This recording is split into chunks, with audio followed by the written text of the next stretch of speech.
ဒီကနေ့ကျွန်တော်မျှဝေပေးသွားမယ့်အကြောင်းအလေးကတော့ရွှေပြုံသီးရဲ့အကျိုးအာနိသင်22မျိုးအကြောင်းပဲဖြစ်ပါတယ်။ရွှေပြုံမင်းအားဆိုရင်နွယ်တဲ့ပင်တစ်မျိုးဖြစ်ပြီးတော့အရွက်ရောအသီးရောအစေးပါစားလို့ရတဲ့ကျန်းမာရေးအတွက်အကျိုးကျေးဇူးတွေအများကြီးရှိတဲ့အစားအစာတစ်မျိုးလည်းဖြစ်ပါတယ်။ရွှေပြုံပင်ရဲ့အရွက်နဲ့အရိုးကိုပါပြုတ်ပြီးတော့အတိုးမျိုးလှုပ်ရှားလို့ရတယ်လို့ရွှေပြုံသီးကိုလည်းကျွန်တော်တို့ကျန်းနေတဲ့ပုံစံမျိုးစုံချက်ပြုတ်စားသားတဲ့နေရာနဲ့ရွှေပြုံသီးစနစ်မကင်းလို့အခြားသောမုတ်ပဲသီးစားလှုပ်ရှားတဲ့နေရာတွေမှာလည်းအသုံးပြုကြတာကိုတွေ့ရပါတယ်။ရွှေပြုံသီးအစေးကိုလည်းသီးစားတစ်ခုအနေနဲ့ဈေးကွက်ထက်ကိုထုတ်ပို့မှုပုံစံအမျိုးမျိုးနဲ့ရောက်ရှိနေတာကိုကျွန်တော်ပြည်သက်တွေသိရှိပြီးသားဖြစ်ပါတယ်။ဒါဆိုရင်ရွှေပြုံသီးဟာကျန်းမာရေးအတွက်ဘယ်လိုအထောက်အကူပြုလဲဆိုတာကျွန်တော်တို့အတူတူလေ့လာကြည့်လိုက်အောင်။ရွှေပြုံသီးရဲ့ထူးခြားချက်တစ်ခုအနေနဲ့ရွှေပြုံသီးထက်ကရွှေပြုံဈေးမှာတိကျအာဟာရဓာတ်များစွာပါရှိနေတာကိုတွေ့ရှိရပါတယ်။အရွယ်စားရတာသိငယ်ပေမဲ့အာဟာရဓာတ်တွေများစွာပါဝင်တဲ့စားစရာတစ်မျိုးလည်းဖြစ်ပါတယ်။အနည်းငယ်စားသုံးပေးုံနဲ့ကျန်းမာရေးအတွက်အကျိုးပြုတဲ့အဆီဓာတ်မဂနီဆီယမ်နဲ့ဆင်းဓာတ်တွေရရှိနိုင်ပါတယ်။1 gram ပမာဏရှိတဲ့ရွှေပြုံစည်းထဲမှာပရိုတင်းဓာတ်ပါဝင်မှုဟာနွားနို့ဖန်ခွက်တစ်ခွက်စာပရိုတင်းဓာတ်ပမာဏနဲ့ထပ်တူညီမျှတယ်လို့ဆိုပါတယ်။ဒါလည်းမကသေးပါဘူးရွှေပြုံစည်းဟာကျန်းမာရေးကိုကောင်းကျိုးပြုစေတဲ့မပြည့်ဝစီဗီတာမင် K နဲ့ဗီတာမင် E တို့စုဝေးရအရင်းမြစ်လည်းဖြစ်ပါတယ်။ကျွန်တော်တို့တွေရွှေပြုံစည်းကိုသီးစားတစ်ခုအနေနဲ့စားသုံးချတဲ့ဆိုပေမဲ့ရွှေပြုံစည်းမှာဘလို့အကျိုးကျေးဇူးတွေပါဝင်လဲဆိုတာကိုသိရှိသွားကြပြီပဲဖြစ်ပါတယ်။ဆက်လက်ပြီးတော့ကျန်းမာရေးအတွက်ဘလို့ထောက်ကူပြုလဲဆိုတာကိုလေ့လာကြည့်လိုက်အောင်။နံပါတ်1အမြင်အာရုံကိုကောင်းမွန်စေခြင်းရွှေပြုံသီးမှာဗီတာမင် A အပြည့်အဝပါဝင်တာကြောင့်အမြင်အာရုံကိုပုံမကောင်းမွန်စေပြီးမျက်စိအဝေးမှုန်ခြင်းအနီးမှုန်ခြင်းဝေဒနာရှင်တွေအတွက်ရွှေပြုံသီးကိုမဖြစ်မနေစားသုံးပေးသင့်ပါတယ်။အမြင်အာရုံကိုကောက်ွယ်ဖို့အတွက်လိုအပ်တဲ့အာဟာရဓာတ်တွေလည်းရွှေပြုံသီးမှာများစွာပါဝင်နေပါတယ်။နံပါတ်2အရေပြားကိုကျန်းမာစေခြင်းရွှေပြုံသီးထဲမှာဘီတာကယ်ရိုတင်းနဲ့ဗီတာမင် E တို့ပါရှိတာကြောင့်အသားရည်ကိုကျန်းမာစေကဝဲနှင်းခုယောဂတို့လိုကူးစက်ယောဂများကိုလည်းကာကွယ်ပေးပါတယ်။နံပါတ်3အရွယ်တင်နုပြုစေခြင်းရွှေပြုံသီးမှာပါဝင်တဲ့အာဟာရဓာတ်တွေဟာဆိုရင်အသားရည်ကိုစုပ်ပြေလှပစေပြီးတော့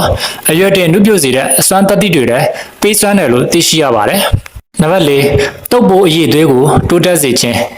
းစင်တက်နေပါချင်းနဲ့တုပ်ပိုးရည်သွေးကျဆင်းခြင်းကြားဆက်ဆက်နေပါတယ်။ရွှေပြုံသီးအစေးမှာစင်တက်ကျော်ရတာကြောင့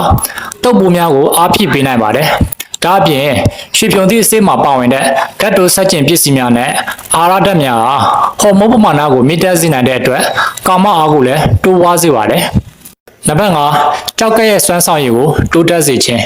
ရွှေပြုံသီးနဲ့ရွှေပြုံစည်းတံမှာရှိတဲ့တဘာဝအဆီဓာတ်ကကြောက်ကဲ့ရဲ့စွမ်းဆောင်ရည်ကိုတိုးတက်မြင့်မားလာစေပြီးခန္ဓာကိုယ်ထဲမှာရှိတဲ့မလိုလားအပ်တဲ့အညစ်အကြေးတွေကိုစီးပြစ်ဆွတ်ထုတ်ပေးနိုင်လို့စီးကြောက်တက်ခြင်းမဖြစ်စေပါဘူးအထူးသဖြင့်အမျိုးသားတွေမှာဖြစ်တဲ့စီးကျိတ်ကြီးထွားလာခြင်းကိုတတ်တာစေုံသာမကစီးကျိတ်ကင်ဆာဆဲကိုလည်းထိထိရောက်တားဆီးကောက်ွယ်ပေးနိုင်ပါတယ်နံပါတ်6အမျိုးသမီးများအတွက်အကျိုးပြုခြင်းအမျိုးသမီးများရဲ့မျိုးဝိုင်းအင်္ဂါအဖွဲ့အစည်းတွေကိုအလွန်မင်းကောင်းကျိုးပြုလို့ကာသမီးယူဖို့အစီအစဉ်ရှိတဲ့မိခင်လောင်တွေအနေနဲ့ရွှေပြုံသီးနဲ့ရွှေပြုံစည်းတွေကိုအထူးတလဲစားပေးသင့်ပါတယ်။ကိုဝန်ဆောင်နေစဉ်ရွှေပြုံသီးကိုစားပေးခြင်းဖြင့်ရင်ခေါင်းတောက်ခြင်းနဲ့ရင်ပြည့်ရင်ကယ်ဖြစ်ခြင်းတွေကိုတတ်တာစေကဂရင်းလိုက်စေပါတယ်။နောက်ပြီးအမြင့်တဲ့ကြော်အားစွာပါရှိလို့ကိုဝန်တယ်များအတွက်အကောင်းဆုံးတဘာဝဝမ်းပြော့စေတစ်ခွက်လည်းဖြစ်ပါတယ်။နံပါတ်9အယိုးကြီးထွားမှုကိုအထောက်အကူပြုခြင်းရွှေပြုံသီးနဲ့ရွှေပြုံစည်းတို့ကအယိုးကြီးထွားမှုကိုအထောက်ပံ့ဖြစ်စေတဲ့အပြင်အဆင့်မြင့်ရောင်ရမ်းနောက်ကိုလည်းတတ်တာစေပါတယ်နံပါတ်10ကိုယ်ခံစွမ်းအားကိုတိုးမြင့်ပေးခြင်းရွှေပြုံသီးမှာဗီတာမင် A ဗီတာမင် C နဲ့ဗီတာမင် E ပါဝင်ပြီးကိုယ်ခံအားစနစ်ကိုကောင်းမွန်စေပါတယ်အန်တီအောက်ဆီဒန့်တွေလည်းများစွာပါဝင်လို့ကျန်းမာရေးအတွက်များစွာအထောက်အကူဖြစ်စေပါတယ်ကယ်လိုရီပါဝင်မှုနည်းပြီးအားရင်ပြည့်ဝစေတဲ့အစားအစာလည်းဖြစ်ပါတယ်စိတ်ပိုင်းဆိုင်ရာရောရုပ်ပိုင်းဆိုင်ရာလှုပ်ဆောင်မှုတွေကိုပါပုံမကောင်းမွန်စေပါတယ်နံပါတ်9အာရုံကြောဖွဲ့စည်းများကိုတိုးတက်ကောင်းမွန်စေခြင်းရွှေပြုံသီးဟာဗီတာမင် D ကျော်ဝါးစွာပါရှိတာကြောင့်အာရုံကြောဖွဲ့စည်းတွေကိုတိုးတက်ကောင်းမွန်စေပါတယ်နံပါတ်10သွေးဖိအားကိုထိန်းညှိပေးခြင်းရွှေပြုံသီးဟာဆိုရင်ပိုတက်ဆီယမ်ဓာတ်ကျော်ဝါးစွာပါဝင်တာကြောင့်သွေးဖိအားကိုလည်းထိန်းညှိပေးနိုင်ပါတယ်နံပါတ်7အစာခြေစနစ်ကိုအားကောင်းစေခြင်းရွှေပြုံသီးမှာအမြင့်တက်ကျော်အားစွာပါဝင်တာကြောင့်အစာခြေစနစ်ကိုကောင်းမွန်စေတဲ့အကောင်းဆုံးအစားအစာလည်းဖြစ်ပါတယ်ကိုစားသုံးလိုက်တဲ့အာဟာရဓာတ်တွေကိုစွန့်ယူမှုပုံမအားကောင်းစေတာကြောင့်ပိုပြီးကျန်းမာစေပါတယ် နံပါတ်7နဲ့နှစ်ချိုက်စွာအိပ်ပျော်စေခြင်းမျက်စိကြောင်ပြီးနာတာရှိအိပ်မပျော်တဲ့သူတွေအနေနဲ့မက်ဂနီဆီယမ်အလုံလောက်ပါရှိတဲ့ရွှေပြုံသီးဖြိုရည်ကိုပြားရည်နှမ်းငယ်ရောဆက်ကတသုံးပေးသေးပါတယ်နောက်ပြီးရွှေပြုံစည်းထဲမှာထရိုတိုဖန်လို့ခေါ်တဲ့အမိုင်နိုအက်ဆစ်တစ်မျိုးပါဝင်တာကြောင့်နှစ်ချိုက်စွာအိပ်မောကျစေပါတယ်စိတ်ကြောဝေဒနာတွေကိုလည်းရွှေပြုံစည်းကျွေးပေးသေးပါတယ်နံပါတ်73တရေရွက်ကိုကျန်းမာစေခြင်းရွှေပြုံသီးမှာပါဝင်တဲ့အာဟာရဓာတ်တွေဟာဆိုရင်ခန္ဓာကိုယ်ထဲမှာရှိတဲ့တရေရွက်ကိုလည်းကျန်းမာစေတယ်လို့သိရှိရပါတယ်နံပါတ်74အသက်ရှူလမ်းကြောင်းကိုအကျိုးပြုခြင်းရွှေပြုံသီးမှာပါဝင်တဲ့အာဟာရဓာတ်တွေဟာဆိုရင်ချောင်းဆိုးရင်ကျက်ခြင်းလေပြွန်ပွားခြင်းနဲ့လေချောင်းနာခြင်းတွေကိုလည်းတက်တာပြောက်ကင်းစေတယ်လို့သိရှိရပါတယ်နံပါတ်75အသည်းကိုအကျိုးပြုခြင်းရွှေပြုံစည်းအစီထဲမှာမက်ဂနီဆီယမ်မက်ဂနီစ်နဲ့မီးစုံဓာတ်တို့ကြွယ်ဝစွာပါဝင်တာကြောင့်အသည်းကိုကောင်းစွာအလုပ်လုပ်စေနိုင်ပါတယ်နံပါတ်16ကိုလေးခြင်းကိုလျော့ကျစေခြင်းရွှေပြုံသီးဟာကယ်လိုရီအနည်းငယ်သာပါဝင်ပြီးအမြင့်ဓာတ်နဲ့အန်တီအောက်ဆီဒန့်တွေကြွယ်ဝစွာပါဝင်တာကြောင့်ကိုလေးခြင်းကိုလျှော့ချဖို့အတွက်အကူအညီပေးပါတယ်ဇီဝဖြစ်စဉ်လှုပ်ဆောင်မှုကိုအားကောင်းစေပြီးပုံမကျန်းမာစေပါတယ်ရွှေပြုံသီးကိုစားတာဟာအချိန်တော်ကြာဗိုက်ပိနေစေတဲ့အတွက်ကိုလေးခြင်းကိုလည်းလျော့ကျစေပါတယ်နံပါတ်19ရောင်ရမ်းမှုကိုတက်တာစေခြင်းရွှေပြုံသီးမှာရောင်ရမ်းမှုကိုဆက်ကျင်တဲ့အာဟာရဓာတ်တွေကြွယ်ဝစွာပါဝင်တာကြောင့်ရောင်ရမ်းမှုကိုလည်းတက်တာစေပါတယ်နံပါတ်18ဓာတ်တိုဆက်ကျင်ပစ္စည်းကြွယ်ဝစွာပါဝင်ခြင်းရွှေပြုံသီးအဆေးမှာကရိုတီနွိုက်နဲ့ဗီတာမင် E လိုဓာတ်တိုဆက်ကျင်ပစ္စည်းတွေပါဝင်ပါတယ်ဓာတ်တိုဆက်ကျင်ပစ္စည်းတွေဟာ free radical တွေကြောင့်ဆဲတွေထိခိုက်ပျက်စီးခြင်းကိုလည်းကာကွယ်ပေးပါတယ်နံပါတ်19ကင်ဆာဖြစ်နိုင်ခြေလျော့နည်းစေခြင်း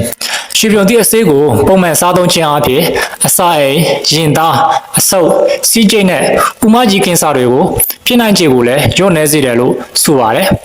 အထူးသဖြင့်ရွှေပြုံသီးအဆေးမှာပါဝင်တဲ့လက်ကနင်းဆိုတဲ့ဓာတ်ပစ္စည်းဟာရင်သားကင်ဆာကိုကာကွယ်ကုသရမှာအထောက်အကူပြုပါတယ်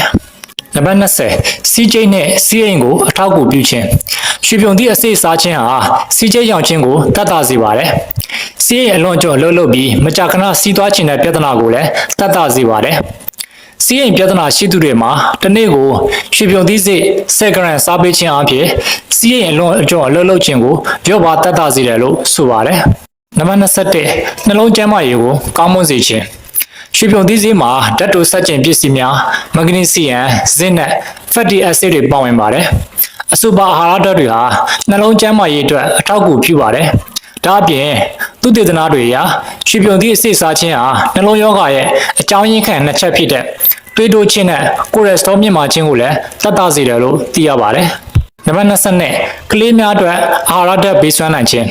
ရွှေပြုံသီးဟာအာဟာရတန်ဖိုးမြင့်မာတဲ့အစားအစာလည်းဖြစ်ပါတယ်တဘာဝကခြူတဲ့ရတာကြောင့်ကလေးရောလူကြီးပါနှစ်သက်ကြပါတယ်အယောင်ရောရတာပါကောင်းမွန်တာကြောင့်ကလေးတွေကြိုက်တာများပါတယ်ကလေးအသက်6လထက်ဖိစက်စွာကျွေးတဲ့ချိန်ကစပြီးကျွေးလို့ရပါတယ်ရွှေပြုံသီးရဲ့တဘာဝခြူရတာကိုအစားအစာကြီးများတဲ့ကလေးတွေတောင်လက်ခံနိုင်တာတွေ့ရပါတယ်မိခင်တွေအနေနဲ့လွယ်လွယ်ကူကျွေးနိုင်တဲ့ဟင်းသီးဟင်းရွက်တစ်ခုလည်းဖြစ်ပါတယ်ရွှေပြုံသီးဟာဗီတာမင် A ကျွေးရတယ်ဆိုတာလူတိုင်းသိကြမှာပါအားဆေးတွေမှာပါဝင်တယ်လို့ဗီတာမင် A to Z ပါဝင်ပါတယ်အမြင့်ဓာတ်ပါဝင်တဲ့အတွက်ကလေးငယ်တွေဝမ်းချုပ်ခြင်းမှလည်းကာကွယ်ပေးပါတယ်ဗီတာမင် A ပမာဏများတာကြောင့်နေ့တိုင်းကျွေးစရာလည်းမလိုအပ်ပါဘူးတစ်ပတ်ကို3ချိန်မှ4ချိန်5ချက်သားခန့်စီကျွေးရင်ကလေးငယ်တွေအတွက်လုံလောက်ပါတယ်ရွှေပြုံသီးရဲ့အကျိုးကျေးဇူးအာနိသင်တွေကိုမျှဝေပေးခဲ့ပြီးဆိုတော့တတိပြရမယ့်အချက်တွေကိုလည်းဆက်လက်ပြီးမျှဝေပေးချင်ပါတယ်ရွှေပြုံစည်းဟာကျန်းမာရေးကိုကောင်းကျိုးပြုတာမှန်ပေမဲ့တစ်ချိန်တည်းလက်တဆုပ်စာပမာဏထက်ပုံမှုစားသုံးမိရင်ဘိုက်အောက်စေပြီးအခက်မသိရင်ဝမ်းသွားတတ်ပါတယ်ရွှေပြုံသီးကိုအလွန်ကျွံစားသုံးမိရင်သွေးတိုးစေနိုင်တဲ့အတွက်အလွန်ကျွံစားသုံးတာကိုတော့ရှောင်ရှားသင့်တယ်လို့မျှဝေပေးလိုက်ရပါတယ်ဒီကနေ့ကျွန်တော်မျှဝေပေးသွားတာကတော့ရွှေပြုံသီးရဲ့အကျိုးအာနိသင်22မျိုးအကြောင်းပဲဖြစ်ပါတယ်